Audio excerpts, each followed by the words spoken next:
Howdy folks, been a while. This happens sometimes. I am very bad at consistency. Anyway, let's just get on with it, shall we?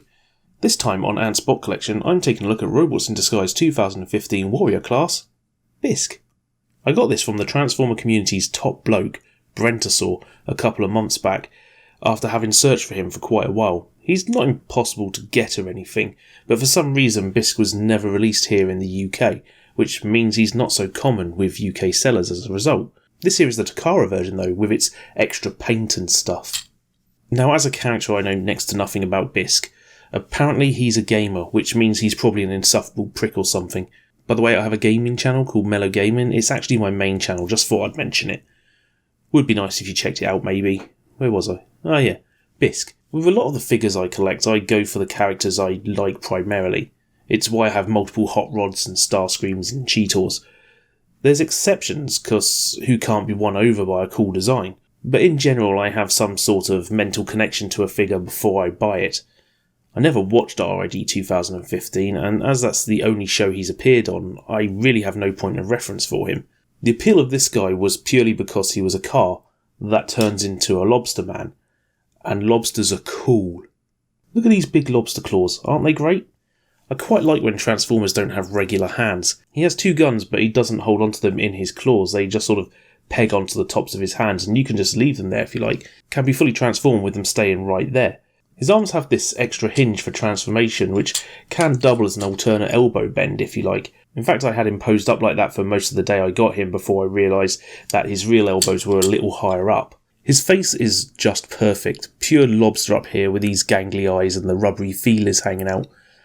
A lot of the head is rubberized, but it's a good thing. You wouldn't want all these sticky out bits being hard plastic when they are as thin as this and sticky outy. Rotates on whatever axis this is, which just makes him look like more of a weirdo the more you turn it. The rest of the figure is pretty standard stuff. I do like the big knee spikes and these pointy-toed feet. No ankle tilt there, but he's pretty darn stable, and you can't have everything all the time. He's got a pretty clean look to him. There's no back kibble. The shoulder pauldrons are on a ball joint, so you can arrange them however you would like. Would have been nice if the rear wheel arches folded back, but this is a figure from a range that skews younger than your Generations bots, and so the less pieces that move the better. Don't want kids launching this lad down the stairs only to have a key part of the vehicle mode snap off and be beyond repair. Gotta say though, this lad feels a lot more stable than the current equivalent lines figures. I got Twitch and she's alright, but I do feel like she's going to fall apart on me eventually, and Lord knows how any young kid manages her transformation. It barely wants to clip together. But I'm not here to discuss Twitch. I am here to discuss transformations though, so shall we? As mentioned, the whole transformation can be done without removing the guns, which means there's no need to pop them off only to put them right back where they were. One thing to look out for is how the rubbery bits of the head can get caught up in his feet. If they get a bit squished, it's not the end of the world, they'll find their way back to their original shape eventually. Probably just want to be sure you don't do it too often though. Do you like how the shoulders all fold up and the claws unfold to form 70% of the side of the car? All the parts snap in nice and solidly too. They've got that nice chunky click to them that always feels good to do.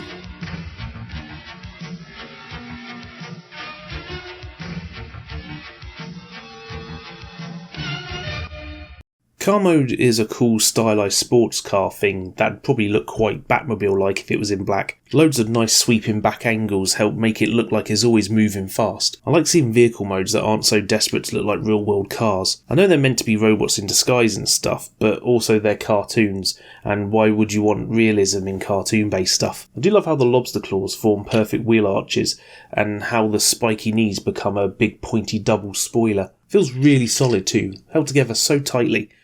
I reckon you could launch this down the stairs at least a few dozen times before any real damage is done. Not going to test it though. The RiD Decepticons had this thing going on where they're all animal-like in robot modes. That's given them quite a bit of appeal for me. The only other one I have is the 3-step changer Thunderhoof, and while he's very much not the sort of Transformer figure I tend to go for, you gotta love the look he has, and how his animal parts disappear into the vehicle mode. Bisk does the same and has made me think I should try to get the Warrior class version of Thunderhoof too. Would be quite neat to have a few more of these. Actually, these lads would be perfect for the Legacy line.